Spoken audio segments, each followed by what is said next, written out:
రాజశేఖర్ రెడ్డి గారు, doctor YS Rajasekhar Reddy గారు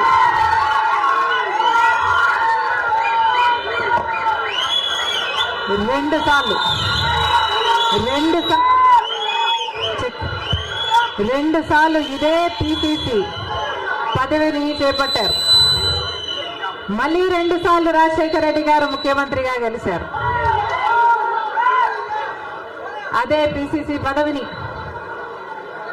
అంతటి బాధ్యతని రాజశేఖర రెడ్డి బిడ్డను నమ్మి వైఎస్ షర్మిలకు కాంగ్రెస్ పార్టీ, సోనియా గాంధీ గారు, రాహుల్ గాంధీ గారు, ఖార్గే గారు, కాంగ్రెస్ పార్టీ పెద్దలందరూ నన్ను నమ్మి ఈ బాధ్యతనివ్వడం రాజశేఖర రెడ్డి బిడ్డకు గర్వకారణం. మరొక్కసారి చేతులు జోడించి ఇంత బాధ్యతను, ఇంత నమ్మకాన్ని నా మీద ఉంచినందుకు మరొక్కసారి కృతజ్ఞతలు చెప్పుకుంటుంది రాజశేఖర రెడ్డి బిడ్డ. ఆంధ్ర రాష్ట్రానికి చెందిన ఇంతమంది నాయకులు,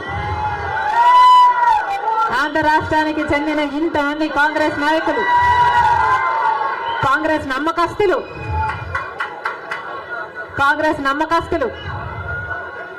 కాంగ్రెస్ పార్టీ ఖాడర్ నా మీద ఎంతో నమ్మకం పెట్టుకున్నారు. నేను రావాలని కాంగ్రెస్ పార్టీ వాళ్ళందరికీ మరొకసారి రాజశేఖర రెడ్డి బిడ్డ శిరస్సు వంచి చేతులు జోడించి మనస్ఫూర్తిగా నమస్కరించుకుంటోంది.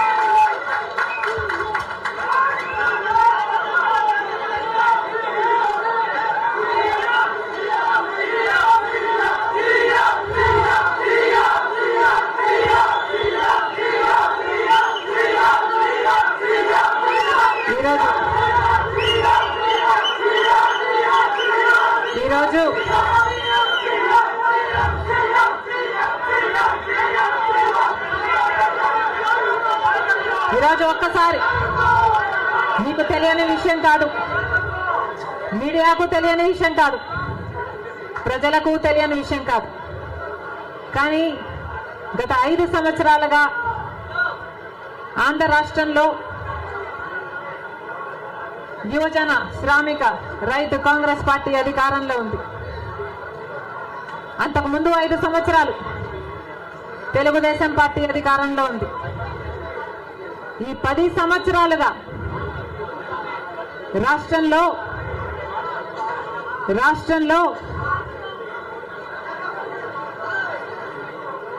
అభివృద్ధి జరిగిందా అంటే ఏమిటి సమాధానం? మన రాష్ట్రం ఏర్పడే నాటికి మన రాష్ట్రానికి ఉన్న అప్పులు 1,00,000 కోట్లు. చంద్రబాబు గారు ముఖ్యమంత్రి అయిన 5 సంవత్సరాలకి ఆయన చేసిన అప్పులు 1,00,000 కోట్లు. ఆ తర్వాత వైసీపీ ముఖ్యమంత్రి జగన్ రెడ్డి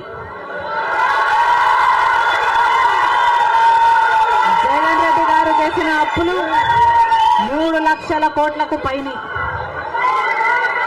మొత్తంగా ఈరోజు అప్పులు 6.5 లక్షల కోట్లు.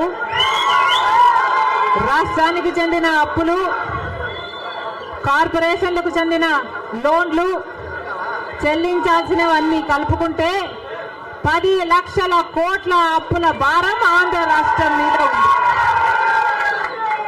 మరి ఇంత అప్పులు చేశారే, ఇన్ని డబ్బులు తెచ్చారే, మరి రాష్ట్రంలో ఏదైనా అభివృద్ధి జరిగిందా అని భూతద్దం పెట్టి చూసినా ఎక్కడా కనిపించదు. రాజధాని ఉందా? రాజధాని కట్టగలిగారా? రాజధాని కట్టడానికి డబ్బులు లేవు. కనీసం ఒక మెట్రో అయినా ఉందా? ఆంధ్ర రాష్ట్రంలో ఒక్క మెట్రో అయినా ఉందా? విజయవాడలో కనీసం ఒక్క మెట్రో అయినా ఉందా? ఎక్కడా లేదు, కనిపించదు. 10 సంవత్సరాలలో కనీసం 10 కొత్త పెద్ద పరిశ్రమలైనా వచ్చినాయా? రాలేదు. పరిశ్రమలు వస్తే మన బిడ్డలకు ఉద్యోగాలు వచ్చేవి. వచ్చినాయా మన బిడ్డలకు ఉద్యోగాలు? రాలేదు. కనీసము రోడ్లు వేసుకోవడానికి కూడా డబ్బులు లేవు ఆంధ్ర రాష్ట్రంలో. కనీసం ప్రభుత్వ ఉద్యోగస్తులకు జీతాలైనా సమయానికి ఇస్తున్నారా? దానికైనా డబ్బులున్నాయా? దానికి కూడా డబ్బులు లేవు. దేనికి డబ్బులు లేవు. అభివృద్ధి జరగలేదు. కానీ దళితుల మీద జరిగే దాడులు మాత్రం 100కు 100% పెరిగాయి. ఎక్కడ చూసినా ఇసుక మాఫియా, ఎక్కడ చూసినా లిక్కర్ మాఫియా, ఎక్కడ చూసినా మైనింగ్ మాఫియా, ఎక్కడ చూసినా దోచుకోవడం, దాచుకోవడం. ఇంతకంటే ఏం జరిగింది? 10 సంవత్సరాలు అయింది మన రాష్ట్రం ఏర్పడి. స్పెషల్ స్టేటస్ గురించి, స్పెషల్ స్టేటస్ వస్తే మన రాష్ట్రానికి స్పెషల్ స్టేటస్ వస్తే, ఆంధ్ర రాష్ట్రానికి స్పెషల్ స్టేటస్ వస్తే ట్యాక్స్ రిడక్షన్స్ వస్తాయి, రాయితీలు ఇన్సెంటివ్స్ వస్తాయి, పరిశ్రమలు వస్తాయి. పరిశ్రమలు వస్తే మన బిడ్డలకు ఉద్యోగాలు వస్తాయి. కానీ 10 సంవత్సరాలైనా స్పెషల్ స్టేటస్ మాత్రం ఆంధ్ర రాష్ట్రానికి రాలేదు. రాలేదు అనడం కంటే పాలకులు తేలేకపోయారు అనడము కరెక్ట్. ఉత్తరాఖండ్ లో స్పెషల్ స్టేటస్ వస్తే 2000 కోట్ల పరిశ్రమల స్థాపన జరిగింది. దాంతో ఉద్యోగ అవకాశాలు 500% పెరిగాయి. హిమాచల్ ప్రదేశ్ లో స్పెషల్ స్టేటస్ వాళ్ళకి ఇస్తే 10,000 పరిశ్రమల స్థాపన జరిగాయి. మరి మనకుందా స్పెషల్ స్టేటస్? ఎందుకు లేదు స్పెషల్ స్టేటస్?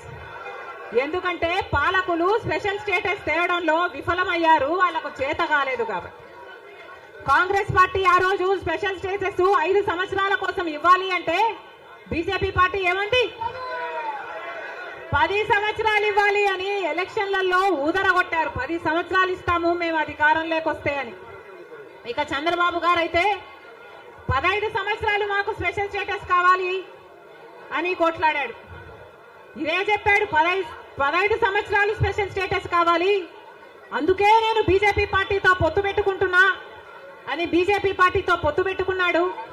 వాళ్ళ మంత్రివర్గంలో కేంద్ర మంత్రులు కూడా అయ్యారు టీడీపీ నాయకులు. ముఖ్యమంత్రి అయిన తర్వాత స్పెషల్ స్టేటస్ కోసం చంద్రబాబు గారు ఎప్పుడైనా ఒక్కటైనా నిజమైన ఉద్యమం చేశారా అంటే చేయలేదు. చేయకపోక ఉద్యమం చేసే వాళ్ళ మీద కేసులు పెట్టారు, వాళ్ళను జైల్లో కూడా పెట్టాడు చంద్రబాబు గారు. ఆ సమయంలో ప్రతిపక్ష నాయకుడు జగన్ రెడ్డి గారు ప్రతిపక్ష నాయకుడుగా ఉన్నంత కాలం స్పెషల్ స్టేటస్ మనకు రావాలి అని ప్రతిరోజు కొట్లాడాడు. నిరాహార దీక్షలు కూడా చేశారు. ప్రతిపక్షంలో ఉండగా అవిశ్వాస తీర్మానం, ప్రతిపక్షంలో ఉండగా ఏమా ప్రభుత్వం వాళ్ళు ఎవరైనా ఉన్నారు ఇక్కడ? ప్రతిపక్షంలో ఉండగా జగన్ రెడ్డి గారు చెప్పిన మాట, మేము అవిశ్వాస తీర్మానం ప్రవేశపెడతాము, తెలుగుదేశం పార్టీ ఎంపీలు అందరూ కూడా మద్దతు ఇవ్వండి, మూకుమ్మడి రాజీనామాలు చేస్తే స్పెషల్ స్టేటస్ ఎందుకు రాదో చూస్తారన్నాడు జగన్ రెడ్డి. ఆఖరికి జగన్ రెడ్డి గారు ముఖ్యమంత్రి అయిన తర్వాత ఒక్కటైనా నిజమైన ఉద్యమం చేశాడా స్పెషల్ స్టేటస్ కోసం? స్వలాభం కోసం రాష్ట్ర ప్రయోజనాలను తాకట్టు పెట్టింది వైసీపీ. ఈరోజు మనకు స్పెషల్ స్టేటస్ లేదు కదా, కనీసం ఒక ప్యాకేజ్ కూడా లేదు.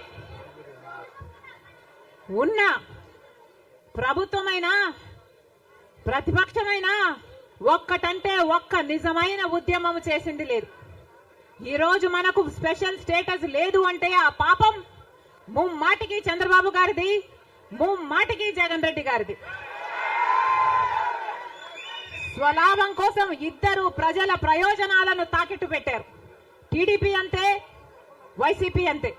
దొందే.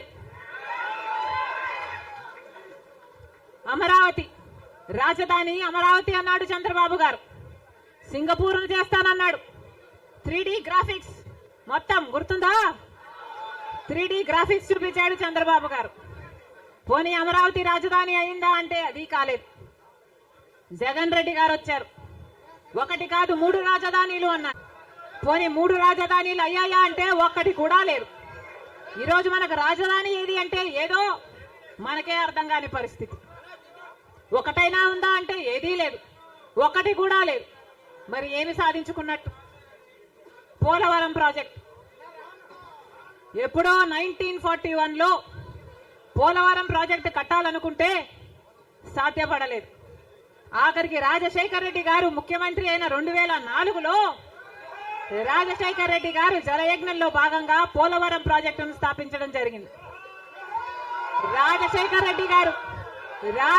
రెడ్డి గారు ముఖ్యమంత్రిగా ఉండగా పోలవరం ప్రాజెక్టు చెందిన కుడి ఎడమ కాలువల పనులు కూడా చాలా శాతం చేశారు రాజశేఖర్ రెడ్డి గారు. మన దురదృష్టం రాజశేఖర్ రెడ్డి గారు వెళ్ళిపోయారు. ఆయన చనిపోయాక మళ్ళా పోలవరం 1 అడుగు కూడా ముందుకు పడలేదు. చంద్రబాబు గారు పోలవరాన్ని తాకట్టు పెట్టారు బీజేపీ దోస్తీ కోసము.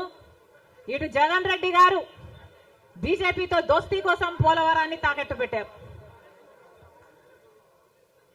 అంతేకాదు బీజేపీ అధికారంలో 10 సంవత్సరానికి 2 కోట్ల ఉద్యోగాలు ఇస్తామంది బీజేపీ పార్టీ. 10 సంవత్సరాలలో ఎన్ని కోట్లు వచ్చుండాలి? 20 కోట్ల ఉద్యోగాలు వచ్చుండాలి మన దేశంలో. ఆంధ్ర రాష్ట్రానికి కనీసం 1 కోటి ఉద్యోగాలైనా ఇచ్చిందా బీజేపీ పార్టీ? పోనీ 10 లక్షల ఉద్యోగాలైనా ఇచ్చిందా బీజేపీ పార్టీ? కనీసం 1 లక్ష ఉద్యోగాలైనా వచ్చినాయా? లేదు. ఆంధ్ర రాష్ట్రంలో 1 లక్ష అంటే 1 లక్ష ఉద్యోగాలు కూడా ఇవ్వలేదు బీజేపీ పార్టీ. ఉన్నవి కూడా ఊడాయి. బీజేపీ పార్టీ ఆ రోజు చెప్పిన మాట రైతులకి ఆదాయము డబుల్ చేస్తామన్నారు. రైతుల ఆదాయం డబుల్ చేయడం ఏమో గాని రైతులకున్న ఖర్చులు 10 ఇంతలు పెరిగాయి. ఈరోజు అప్పు లేని రైతు ఉన్నాడా? అప్పు లేని రైతు ఎవరైనా ఉన్నారా అని ఎవరిని అడిగినా లేదమ్మా అప్పుల పాలైపోయాం. రైతు అన్నవాడు ఆత్మహత్యలు చేసుకున్నా గానీ ఎవ్వడు పట్టించుకునేవాడు లేడు. మరి ఎందుకున్నట్టు బీజేపీ పార్టీ అధికారంలో ఏం చెప్పారు? స్విస్ బ్యాంకులలో విదేశాలలో ఉన్న బ్లాక్ మనీ మొత్తము తీసుకొస్తాము, అన్ని పేదల చేతుల్లో పెడతాము అని చెప్పింది బీజేపీ పార్టీ. పెట్టారా? పేదల చేతుల్లో 1 రూపాయినా పెట్టిందా బీజేపీ పార్టీ? మరి ఎందుకు నమ్మాలి బీజేపీ పార్టీని? టీడీపీ పార్టీకైనా జగన్మోహన్ రెడ్డికైనా ఎందుకు చెయ్యాలి బీజేపీ పార్టీతో దోస్తి? ఎందుకు వాళ్ళ ఎమ్మెల్యేలు ఎంపీలు రాజ్యసభ ఎంపీలతో సహా బీజేపీ పార్టీ తొత్తుల్లాగా ఎందుకు మారారు? టీడీపీ పార్టీ అయినా వైసీపీ పార్టీ అయినా ఇద్దరూ కలుపుకుంటే వాళ్లకు చెందిన ఎంపీలు లోక్సభ ఎంపీలు 25 మంది, ఆంధ్ర రాష్ట్రానికి చెందిన ఎంపీలు 25 మంది, 22 మంది వైసీపీ అయితే 3 తెలుగుదేశం పార్టీ. కానీ మొత్తం 25 మంది ఎంపీలు బీజేపీ పార్టీ చేతుల్లో ఉన్నారు. బీజేపీ పార్టీ ఏం చెప్తే ఈ ఎంపీలు మొత్తం అందరూ గంగిరెద్దులాగా తలూపుతారు. రాజ్యసభకు చెందిన 6 ఎంపీలతో సహా మొత్తం 31 ఎంపీలు ప్రజలు బీజేపీ పార్టీకి ఓటు వేయకపోయినా, తెలుగుదేశం పార్టీకి ఓటు వేసినా, వైసీపీకి ఓటు వేసినా ఉన్నది మాత్రం బీజేపీ పార్టీలో. మరి ప్రజలు వైసీపీకి గాని తెలుగుదేశం పార్టీకి గాని ఎందుకు ఓటు వేయాలి? బీజేపీ పార్టీకే ఓటు వేయొచ్చు కదా. బీజేపీ పార్టీకి అమ్ముడు పోవడానికి వైసీపీ పార్టీ నుంచి ఎందుకు పోటీ నిలబెట్టారు? బీజేపీ పార్టీకి అమ్ముడు పోవడానికి తెలుగుదేశం పార్టీ నుంచి ఎందుకు పోటీకి పెట్టాలి? మొత్తం అందరూ బీజేపీ జెండాలే పెట్టుకోవచ్చు కదా. కనీసం ప్రజలకు క్లారిటీ ఉంటది కదా. బీజేపీ పార్టీకి ఓటేస్తున్నాము, బీజేపీ పార్టీని గెలిపిస్తున్నాము అని. ప్రజల దగ్గరేమో ఒక మాట చెప్తారు, ప్రజలనేమో మభ్య పెడతారు, ప్రజల దగ్గరేమో బీజేపీ కాదు అన్నట్టు నటిస్తారు. కానీ లోపల మాత్రం మొత్తం టీడీపీ అయినా బీజేపీ అయినా వైసీపీ అయినా బీజేపీ పార్టీ తొత్తులే. టీడీపీ అయినా వైసీపీ అయినా బీజేపీ పార్టీతో పొత్తులే. అది ప్రత్యక్షంగా గాని పరోక్షంగా గాని టీడీపీకి వైసీపీకి పొత్తు ఉంది అన్నది నిజం. లేకపోతే 5 సంవత్సరాలలో కనీసం ఒక్కసారైనా బీజేపీ పార్టీని వ్యతిరేకించాయా టీడీపీ పార్టీ అయినా వైసీపీ పార్టీ అయినా? ఒక్క అంశంలో కూడా నిలదీయలేదు. ఎక్కడ ఏ అవసరం ఉన్నా టీడీపీ పార్టీ అయినా బీజేపీకి సపోర్ట్ చేస్తుంది, వైసీపీ పార్టీ అయినా బీజేపీకే సపోర్ట్ చేస్తుంది. మన రాష్ట్రానికి ఏం చేసింది బీజేపీ పార్టీ అని మీరు సపోర్ట్ చేస్తున్నారో టీడీపీ వైసీపీ సమాధానం చెప్పాలి. మనకు స్పెషల్ స్టేటస్ ఇచ్చుంటే మీరు సపోర్ట్ చేయండి, ప్రజలు కూడా సపోర్ట్ చేస్తారు. మనకు పోలవరం జాతీయ ప్రాజెక్టు చేసి 90% నిధులు ఇస్తామన్న మాట నిలబెట్టుకుని ఉంటే మీరు బీజేపీ పార్టీకి సపోర్ట్ చేయండి, ప్రజలు కూడా హర్షిస్తారు. ఒకవేళ మనకు రాజధాని కట్టడానికి నిధులు ఇచ్చుంటే టీడీపీ పార్టీ అయినా వైసీపీ పార్టీ అయినా బీజేపీ పార్టీకి మీరు మద్దతు ఇవ్వండి, ప్రజలు కూడా హర్షిస్తారు. 2 కోట్ల ఉద్యోగాలలో మన బిడ్డలకు ఉద్యోగాలు ఇవ్వలేదు, మన రైతుల్ని పట్టించుకోలేదు, మనకు స్పెషల్ స్టేటస్ లేదు. మనకు ఏ మాత్రం పట్టించుకోని పార్టీకి వైసీపీ అయినా టీడీపీ పార్టీ అయినా ఎందుకు మద్దతు ఇస్తున్నారో ప్రజలకు సమాధానం చెప్పాలి. ఆఖరికి మణిపూర్ లో ఎంతమంది క్రైస్తవులను 2,000 చర్చిలను ధ్వంసం చేసిన 60,000 క్రైస్తవులని నిర్వాసితులను చేసిన కనీసం అప్పుడు కూడా జగన్ రెడ్డి గారు క్రైస్తవుడు అయ్యుండి కూడా ఒక్కసారి కూడా మణిపూర్ ఘటన మీదే మాట్లాడలేదు. మరి క్రైస్తవుల కడుపు మండిపోదా? క్రైస్తవులకు మనసు లేదా? క్రైస్తవులు మనుషులు కారా? మనుషులు చచ్చిపోతున్నా మీరు పట్టించుకోకుండా బీజేపీకి మద్దతు ఇస్తున్నారంటే మీరు మనుషులు అవునా కాదా? టీడీపీ పార్టీ జగన్ రెడ్డి గారు చంద్రబాబు గారు సమాధానం చెప్పాలి, ప్రజలకు సమాధానం చెప్పాలి. మళ్ళీ చెప్తున్నాం, ఆంధ్ర రాష్ట్రంలో ప్రజల అందరినీ హెచ్చరిస్తున్నాం. బీజేపీ పార్టీకి టీడీపీ పార్టీకి వైసీపీ పార్టీకి పొత్తులు ఉన్నాయి. అవి మన కంటికి కనిపించినా కనిపించకపోయినా పొత్తులు ఉన్నాయి. గత 5 సంవత్సరాలుగా చూసాం. టీడీపీ ఎంపీలైనా వైసీపీ ఎంపీలైనా బీజేపీకే మద్దతు ఇచ్చాయి, ప్రతి అంశంలో వాళ్ళ పక్కన నిలబడ్డారు. ఆఖరికి మణిపూర్ అంశంతో సహా బీజేపీ పార్టీకి తెలుగుదేశం పార్టీ వైసీపీ పార్టీ మద్దతు ఇచ్చిన మాట వాస్తవం. మళ్ళీ ఆంధ్ర రాష్ట్ర ప్రజలు వైసీపీకి ఓటేసినా అది బీజేపీకే పడుతుంది, మళ్ళీ ఆంధ్ర రాష్ట్రంలో టీడీపీకి ఓటేసినా అది మళ్ళీ బీజేపీకే పడుతుంది. వీళ్ళిద్దరూ కలిసి బీజేపీని బలపరుస్తున్నారు తప్ప ఆంధ్ర రాష్ట్ర ప్రజల మేలు కోసం ఆలోచన చేయడం లేదు, ఆంధ్ర రాష్ట్ర ప్రజల ప్రయోజనాల కోసం ఆలోచన చేయడం లేదు. స్వలాభం కోసం ఆంధ్ర రాష్ట్ర ప్రజలను తాకట్టు పెట్టారు అన్నది వాస్తవం.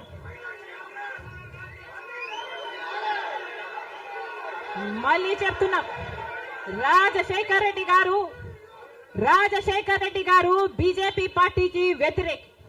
రాజశేఖర్ రెడ్డి గారు తత్వ పార్టీ కాబట్టి ఒక మతాన్ని రెచ్చగొడతారు, ఇంకో మతాన్ని అవమానిస్తారు. ఇదే బీజేపీ పార్టీకి తెలిసిన రాజకీయం.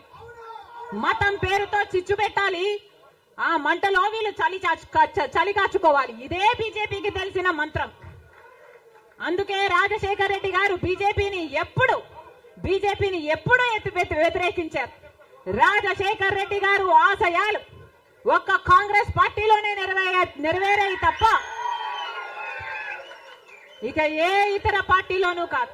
రాజశేఖర్ రెడ్డి గారి మూలాలు కాంగ్రెస్ పార్టీయే, రాజశేఖర్ రెడ్డి గారి ఊపిరి కూడా కాంగ్రెస్ పార్టీయే.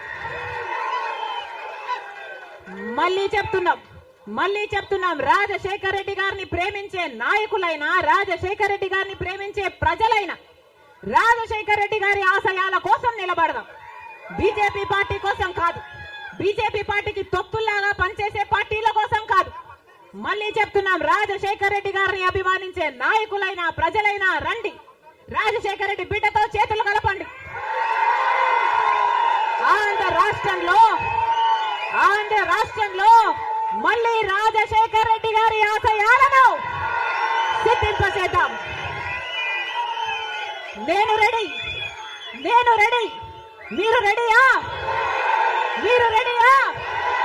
మీరు రెడీయా?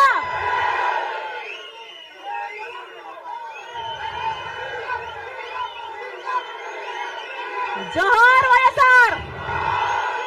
రాహుల్ గాంధీ నాయకత్వం వర్ధిల్లాలి.